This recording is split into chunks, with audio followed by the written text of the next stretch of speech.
Bonjour à tous, on se retrouve pour une nouvelle vidéo sur la chaîne Texama, cette fois-ci pour parler de streaming multi-PC et de NDI. NDI, si vous ne savez pas ce que c'est tout simplement un protocole qui vous permet de streamer un jeu, une caméra, n'importe quoi, à travers le réseau de votre justement maison, ce qui est plutôt pratique. C'est une référence à SDI, qui est un format utilisé dans tout ce qui est professionnel. C'est des câbles optiques qui permettent de, par exemple, avoir une caméra très très loin. Littéralement, tous les plateaux de TV que vous avez déjà vus utilisent SDI. NDI, l'avantage, c'est que vous pouvez juste brancher un câble Ethernet. Et il faut savoir que NDI est totalement libre.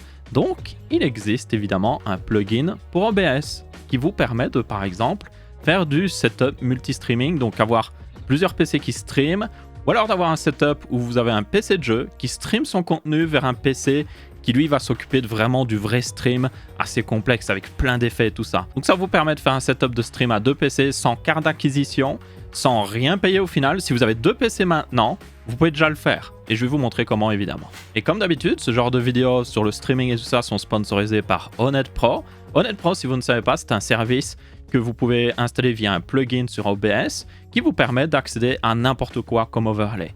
Honnête Pro est disponible d'ailleurs gratuitement, mais vous avez aussi évidemment un abonnement pro qui vous permet d'avoir encore plus d'overlay. Et en gros, vraiment, vous le lancez, vous choisissez un overlay, ça le télécharge automatiquement et ça vous crée une nouvelle scène dans OBS que vous pouvez juste utiliser et tout l'overlay est déjà réglé. Je vous montrerai un petit peu plus d'Honnête Pro juste après, justement quand on aura fini d'installer NDI, pour vous montrer à quel point vous pouvez faire un setup multi-PC en un rien de temps et en plus avoir un overlay aussi en un rien de temps. Merci encore une fois à Honnête Pro d'avoir sponsorisé ce début de vidéo. Vous aurez un lien dans la description si vous voulez en découvrir plus. Alors je vais d'abord vous montrer comment l'installer évidemment. Sur OBS, vous avez un plugin à installer. Si vous êtes sur Streamlabs OBS, ça marche aussi. Vous n'avez pas de plugin à installer, mais vous devez installer le SDK, qu'on doit aussi installer pour OBS d'ailleurs.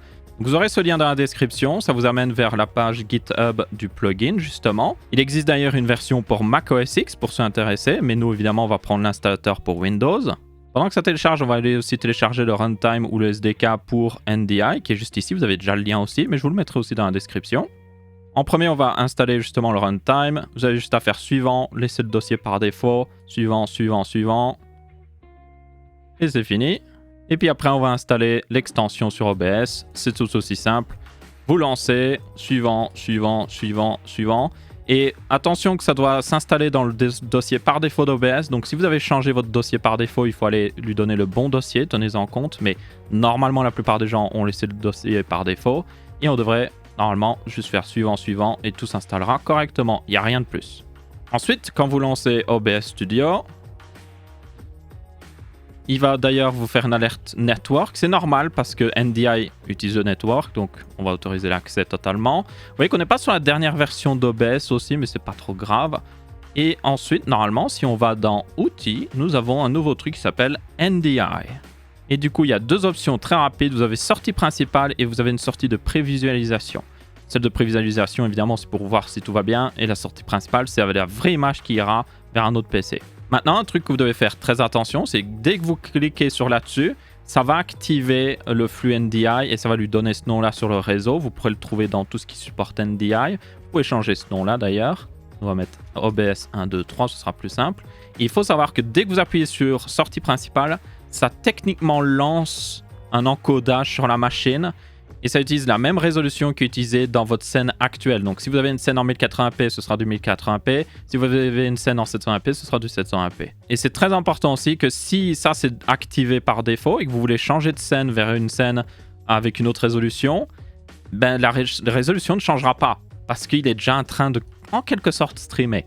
Donc souvenez-vous de toujours désactiver ça avant de changer de scène, surtout si ça change de résolution. Si c'est la même, c'est pas trop grave, mais voilà, tenez-en compte. Donc là, par exemple, pour simuler que c'est un PC de jeu, je vais juste lancer Minecraft. Donc c'est comme si le jeu tournait sur ce PC-là, avec juste OBS qui tourne en arrière-plan, avec juste le plugin NDI. Maintenant, pour utiliser ce retour NDI, vous allez évidemment faire la même procédure sur l'autre PC. Vous allez installer l'extension ainsi que le runtime NDI qui vous permettra de l'utiliser. Donc là, l'idée, c'est que vous avez un PC de jeu et vous avez un PC de stream. Là, je fais un petit peu l'inverse parce que j'utilise mon gros PC pour streamer au final en quelque sorte. Mais idéalement, ce que vous feriez, c'est que vous utilisez votre bon PC de jeu et vous utilisez un ancien ordinateur portable, par exemple, pour streamer. Ça permet de décharger votre PC de jeu, surtout s'il est un petit peu limite pour streamer en même temps que de jouer. Il Il y a certains jeux par exemple qui sont trop lourds, donc tenez-en compte. Aussi, NDI marche mieux quand vous avez de l'accélération GPU, notamment si vous avez une carte graphique Nvidia, ça vous permet d'utiliser ça pour encoder le flux NDI et c'est beaucoup plus léger évidemment, donc ça semble logique. Du coup, on va aller sur OBS, donc vous voyez que mon OBS tourne, c'est l'infini, génial. Et du coup, si on fait clic droit, on fait ajouter, on a source NDI, on peut donner un nom à cette source NDI, donc moi je vais laisser par défaut. Et puis après, normalement, dans source, vous avez la possibilité de choisir quelque chose. Et là, vous voyez qu'il y a mon PC qui est indiqué avec OBS 1, 2, 3. C'est exactement celui qu'on avait trouvé avant. Et du coup, normalement, voilà, il vient d'apparaître et nous avons Minecraft. Donc là, je vais juste le mettre par en dessous de ma caméra. Et bim, on a Minecraft. Donc là, l'avantage, c'est que sur le PC de jeu, vous capturez seulement le jeu. Vous ne faites rien d'autre. Vous mettez aucun overlay. Et sur le PC de stream, c'est là que vous mettez tous les overlays. Parce que c'est... des fois, les overlays, quand c'est animé et tout ça, ça peut prendre des ressources du CPU, de votre carte graphique.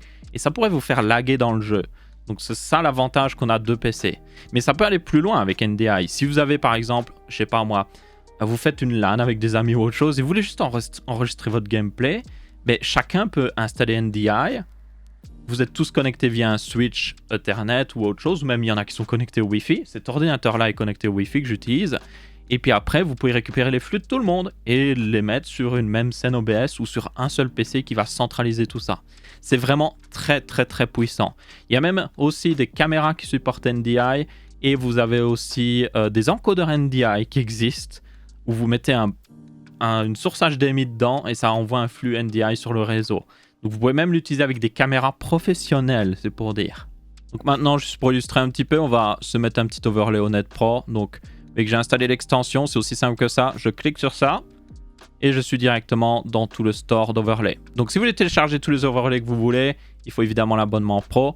Mais si vous avez l'abonnement gratuit, vous avez droit normalement à un overlay. Donc là, j'en avais déjà normalement. On a un thème d'Halloween et on a aussi le thème pur que j'aime beaucoup, franchement. Mais bon, comme c'est bientôt Halloween, on va utiliser justement l'overlay d'Halloween. Ça le télécharge automatiquement. Et après, ça va créer justement une nouvelle collection de scènes que vous pouvez juste switcher dessus et puis après l'utiliser. Et juste pour vous montrer à quel point c'est rapide de tout setup, au final, maintenant, j'ai juste à rajouter ma webcam. Je rajoute la source NDI pour avoir mon jeu en arrière-plan, ou je pourrais rajouter une capture de jeu évidemment. Et mon overlay est déjà raccordé à mon compte Twitch, donc les informations que vous voyez, ça vient de mon compte Twitch, j'ai pas besoin de le rajouter. Et si j'allais même sur la scène avec notamment ma webcam et le live chat, il y aurait mon chat Twitch, j'aurais pas besoin de le rajouter. Donc j'ai juste à désactiver les trucs que j'ai pas besoin. Il y a plusieurs cadres de webcam, je choisis celui que je veux. Et puis après, c'est bon, j'ai fini de setup mon live. J'ai tout ce qu'il me faut d'ailleurs. J'ai même une scène pour lancer le live avec un timer déjà préfait. On a des jolies transitions d'ailleurs d'une scène à l'autre. Vous allez voir, c'est des transitions Stinger. J'ai un écran de fin, l'écran où justement je peux parler à mon chat. L'écran, je vais faire une petite pause, je reviens. Et puis évidemment, l'écran de live principal. Si voilà, à 5 ans, on m'avait montré à quel point on pouvait faire un setup dual PC avec overlay de live en si peu de temps, je ne vous aurais franchement jamais cru. Et donc c'est à peu près tout. En même pas 10 minutes, on a mis en place un setup de stream avec 2 PC. On a mis aussi en place un overlay professionnel qui est thématisé selon la saison en plus. Et c'est tout, il n'y a pas vraiment plus. NDI est extrêmement puissant. Vous pouvez faire beaucoup de choses. N'hésitez pas à le tester, c'est gratuit. Et quand c'est gratuit, c'est toujours génial. Honnête Pro aussi a une version gratuite, donc n'hésitez pas à le tester aussi, c'est toujours génial. Et du coup, merci à tous d'avoir regardé cette vidéo. J'espère que vous avez bien apprécié. Si c'est le cas, vous pouvez laisser un petit pouce bleu, un petit pouce rouge ou un commentaire. Ciao, ciao!